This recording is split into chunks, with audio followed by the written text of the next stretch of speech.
The global population is becoming increasingly connected, with every individual playing a key role on the global stage. From social networking sites to ease of international travel, people are increasingly engaging with others around the world. Because of this, social practices have been greatly altered to provide for a more globalized population.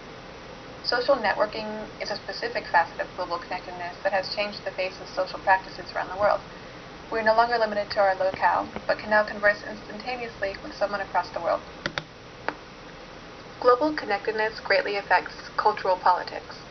As populations from around the world engage with one another, cultural backgrounds play an important role in political relations. From a historical discipline, we see that throughout the ages, an increase in global connectedness results in an increase in cultural politics, as different cultures work together for reform and mutual understanding. From an anthropological discipline, we see that cultural politics are also affected by global connectedness, as the interplay of religion, family, and human evolution takes center stage in policymaking. This relationship between globalization and cultural politics has resulted in major social changes in the global society. My discipline of study is foreign language instruction. It's a field of linguistics, which is a subdiscipline of humanities. So global connectedness has a huge influence on the linguistic field of humanities, because there are thousands of spoken languages in the world. So if there's an increase in global connectedness, that necessitates an increase in language education.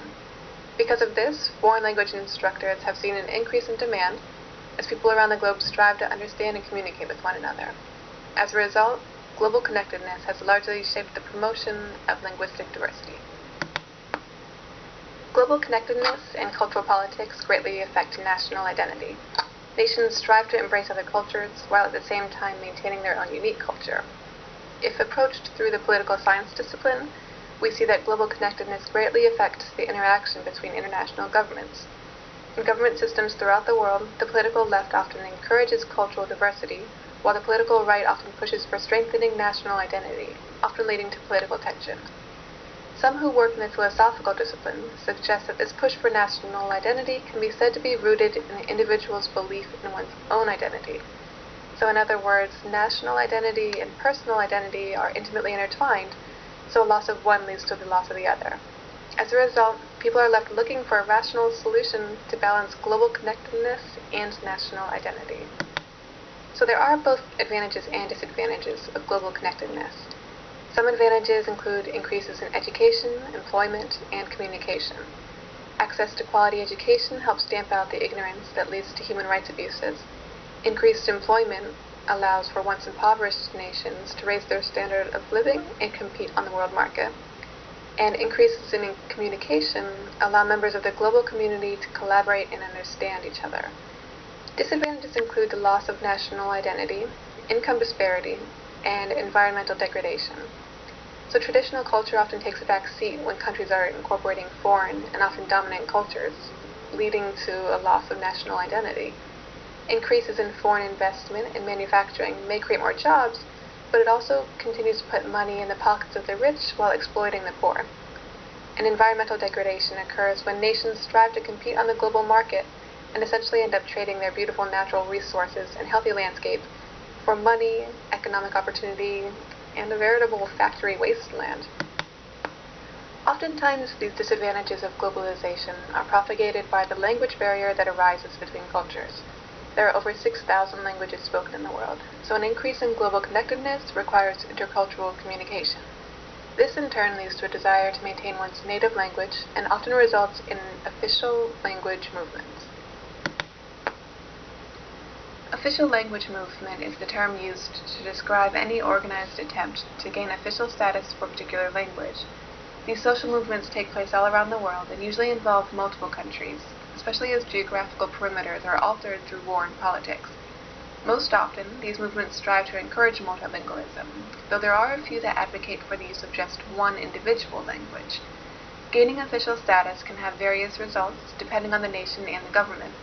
However, the desired outcome for these movements usually includes the use of that language in government correspondence, currency, media, and other means of political and social discourse.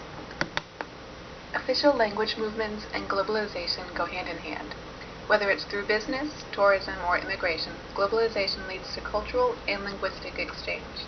This increase in multilingualism often increases ethnocentric behavior, reinforces national pride, and instigates a push for one national language.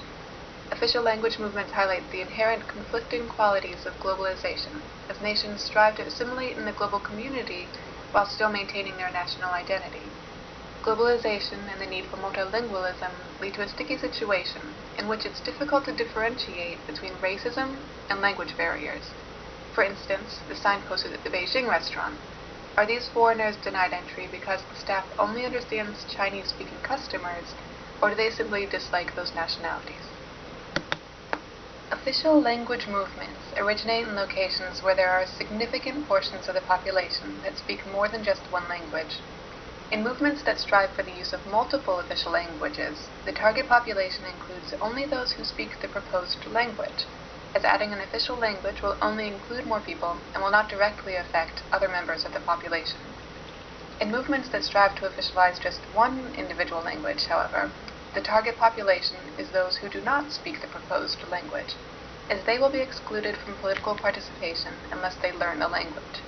It is hugely important to note that while official language movements directly affect only certain groups of the population, they indirectly affect the entire society, as the inclusion or exclusion of a certain language can either encourage or inhibit social participation and growth.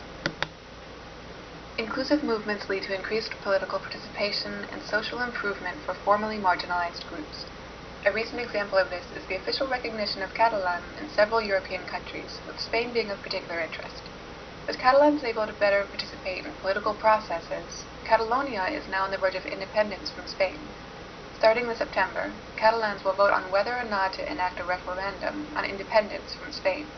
Officializing the Catalan language allowed voters to better understand and participate in the political happenings around them. For better or worse, this voter empowerment will result in social changes relevant to the Catalan population. Exclusive movements impact the target population by limiting political and social participation to those who are fluent in that official language. This can result in social stagnation and tension between cultural groups. Take, for instance, the official English movement here in the US, which advocates for English to be the sole language used in government matters. While several states have adopted English as the official language, the federal government does not recognize any official language. While it's safe to say that English is the standard language here in the US, Americans do speak more than 300 languages at a native level. So most government documents, ceremonies, and records utilize multiple languages to provide for this diverse linguistic fabric. Official English wants to change that. Proponents of this social movement want all government business to be conducted solely in English. While their mission of, quote, providing a common means of communication, end quote, seems noble, in reality it only serves to alienate groups of people from political participation. We can try to predict the future of official language movements by viewing this issue through a combination of historic, economic, and anthropological disciplines. Throughout history, there have been countless official language movements, from the peaceful constitutionalization of English and French in Canada to the bloodshed of the Bengali language movement in former East Bengal. The means of obtaining official language status are often varied. However, the outcome usually favors multilingualism, Hong Kong, Spain, and the Republic of Ireland being notable examples of this. Official language movements are not just limited to nations, but also include corporations. Several international companies are moving forward with the official business languages, as Honda recently joined a growing list of Asian companies who plan to make English the supplementary language for communication in business handling. Multilingualism is also favored when official language movements are viewed from an anthropological perspective. Throughout time, societies have always relied on cultural diffusion to improve and flourish. To alleviate the negative effects of official language movements, granting official status to just one official language needs to stop. An ideal solution would be for all governments to embrace multilingualism. This is not to say that there can't be one standard or dominant language. There should and always will be a dominant language of a region. This is also not suggesting that everyone learn a foreign language, although knowing multiple languages is beneficial to both the individual and society. Rather, it's simply a recommendation to embrace and normalize multilingualism. This means to provide resources for, and most importantly, to tolerate those who speak foreign languages. Ways to encourage multilingualism include promoting foreign language instruction in schools, refrain from officializing any one language, educating on the importance of cultural tolerance, and being open to cultural diffusion in general. A solution to the negative effects of official language movements is one that would require collaboration of various disciplines. Governments would have to refrain from declaring one official language, as this only serves to further alienate minorities. Companies could contribute, as many already do, by providing product information in multiple languages. Most importantly, educators would have to raise awareness about the importance of multilingualism, or at the very least, educate about the importance of tolerance in a multilingual society. This solution to the negative effects of official language movements is not about surrendering one's own native language to cater to minorities. It's about providing all citizens with the same opportunity for political and social participation. It's about inclusion, not exclusion. By advocating multilingualism, the global population will become more connected and more tolerant. The various pushes for official languages around the world prove that people are striving to hold on to their cultural heritage in an age of hyper-globalization. By advocating multilingualism, it actually supports cultural identity and national pride by allowing people to maintain their cultural tradition while still assimilating and participating in society.